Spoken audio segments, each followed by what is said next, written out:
caché de un procesador? El caché es una pequeña cantidad de memoria que se encuentra dentro de nuestro procesador y ahí se almacenan temporalmente datos y códigos que se utilizan con mayor frecuencia. Esto permite que el procesador acceda a estos datos de manera más rápida y eficiente en lugar de tener que buscarlos en la memoria RAM del ordenador. Te doy un ejemplo. Abres Photoshop para realizar algún trabajo. Notarás que al ejecutarlo por primera vez te demorará un poco en abrirse, pero cuando lo ejecutas por segunda vez notarás que ahora carga mucho más rápido que la primera vez. El solo hecho de abrir y cargar el programa la primera vez, toda esa secuencia y órdenes, todo eso ya estaba siendo almacenado en la memoria caché de tu sistema, para que en la próxima vez que quieras volver a ejecutar ese mismo programa, este se ejecute de forma más rápida de lo que lo hizo la primera vez. Y esto no solo se aplica exclusivamente a Photoshop, esto puede aplicarse a cualquier programa o tarea que estuviésemos haciendo en nuestra PC. La memoria caché surgió cuando la memoria RAM ya no podía seguirle ritmo en rapidez a los nuevos procesadores que iban evolucionando año tras año. En la memoria RAM también se guardan los datos o instrucciones de cualquier cosa que hagamos en el PC. Pero los datos que están almacenados en la caché del procesador son mucho más rápidos de escribir y leer que los que están en la memoria RAM. Cuando nuestro procesador necesita acceder a un dato, lo primero que hace es buscar en su propia caché. Si encuentra el dato en el caché, lo utiliza directamente desde allí, ya que es mucho más rápido que acceder a la memoria RAM. Pero si el dato no se encuentra en el caché del procesador, el procesador lo buscará en la memoria RAM y una vez que lo encuentre, lo almacenará en la caché del procesador para futuras ocasiones. Esto significa que cuanto más usemos nuestro ordenador y cargamos programas, más datos se irán almacenando en el caché y podremos ejecutar más rápido cualquier programa o tareas. Por eso es importante tener un procesador con un caché grande para aprovechar al máximo su capacidad. Ahora bien, sabiendo todo esto, debes de saber que el caché de un procesador se divide en diferentes niveles, cada uno con diferentes velocidades y capacidades. Estos son caché L1, L2 y L3. La caché L1 es la más pequeña de las tres y se encuentra muy cerca de los núcleos del procesador. Debido a su ubicación cercana a los núcleos del procesador, tiene un acceso muy rápido y se utiliza para almacenar datos e instrucciones utilizados con mayor frecuencia. La caché L1 es la más pequeña de las cachés, pero su ubicación cercana a los núcleos del procesador la convierte en la más rápida y eficiente. El tamaño de esta memoria caché está en torno a 256 KB hasta los 512 KB. Ese es el tamaño estándar que vas a encontrar en procesadores de escritorio. Pero no vayas a pensar que cada núcleo tiene un caché con 512 KB de espacio. Tomemos de ejemplo el Ryzen 7 3700X de 8 núcleos. Nos dice que tiene 512 KB de caché L1. Primero, solamente la caché L1 se divide en L1 data y L1 instrucciones. Estos tienen 32 KB y si sumamos 32 más 32 nos da 64 KB. Entonces, cada núcleo tendrá un caché L1 de 64 KB, multiplicado por 8, que son los núcleos que tiene, nos da 512 KB en caché L1. La caché L2 es un poco más grande que L1 y se encuentra un poco lejos de los núcleos del procesador.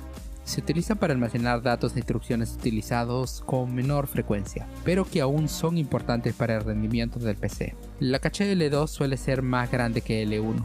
Su tamaño va desde 1 a 10 megas. De igual manera que con el ejemplo de caché L1, esta cantidad estará dividida en todos los núcleos. Esta cantidad es suficiente para permitirle almacenar más datos e instrucciones, pero como ya dije anteriormente, por su ubicación lejos de los núcleos del procesador, la hace ser un poco menos rápida y eficiente. Y llegamos a caché L3.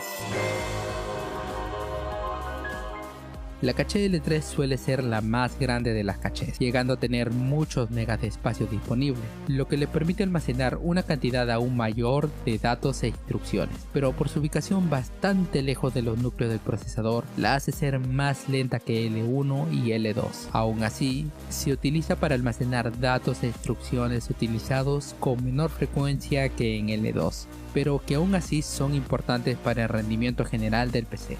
Mira, Los datos e instrucciones se almacenan en orden de prioridad y que tengan un mayor uso.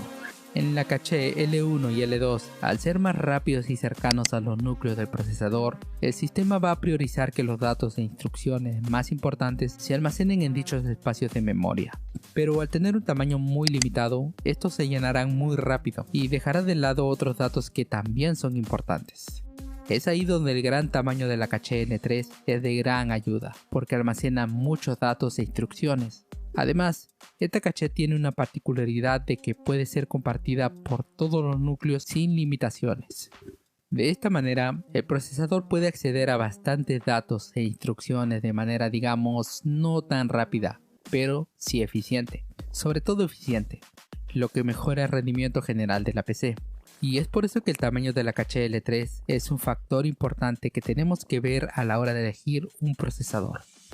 Pero si la caché L1 y L2 son más eficientes y más rápidos, ¿por qué tendría que fijarme en el tamaño de caché L3? Simplemente me compraría un procesador que tenga caché L1 y L2 de mayor tamaño y ya está, ¿no? Sí, pero no es como tú te lo imaginas. Uno de los puntos negativos del caché es que al momento de diseñar un procesador, estos ocupan espacio. Si haces más grande a un caché, ya no te quedará más espacio para los demás niveles de caché o para otras tecnologías que quieran agregar. Y es que aquí está el detalle. Fabricar caché L1 y L2 es muy costoso. Dependiendo del tamaño y la velocidad que el fabricante decida darle a estos niveles de caché, puede aumentar el precio del procesador y ya no sería rentable ni para el fabricante ni para nosotros el público en general. Y ese es uno de sus principales inconvenientes. La caché es una memoria limitada y cara de fabricar, y por lo tanto solo se le puede dotar de cierta cantidad limitada de espacio, por lo que los fabricantes tienen que distribuir muy bien el espacio en cada nivel de caché para asegurar un buen rendimiento, pero sobre todo para que el coste de fabricarlo no se les salga de las manos. Es por eso que la caché L3 es el nivel que le da un buen balance entre rendimiento y precio a cualquier procesador. La caché L3 puede que no sea tan rápida como la caché L1 y L2, pero es barato de fabricar y por eso se le puede dotar de mayor tamaño o espacio. Gracias a eso puede almacenar mucho más datos e instrucciones, mejorando así el rendimiento general de nuestra PC. Como ya lo comenté, uno de los puntos más importantes es que el caché permite a nuestro procesador acceder a los datos de manera mucho más rápida y eficiente. Esto se traduce en un rendimiento mucho mejor en tareas que requieran un procesamiento rápido, como jugar videojuegos, editar videos o trabajar con programas de diseño gráfico. Pero no solo es eso, también nos permite ahorrar energía. Como el caché es mucho más rápido que la memoria principal y más eficiente, el procesador no tiene que trabajar tanto para acceder a los datos y por lo tanto consume menos energía. Esto se traduce en una batería que dura más tiempo en el caso de un portátil y en un ordenador que se sobrecaliente menos. Es por eso que vemos procesadores modernos que son muy potentes con un consumo muy bajo.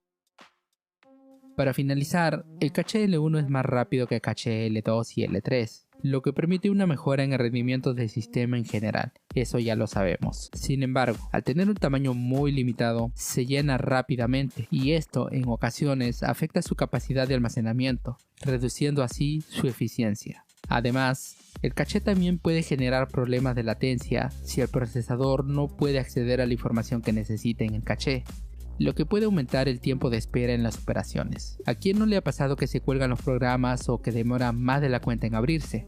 Bueno, pues ahora ya saben el motivo.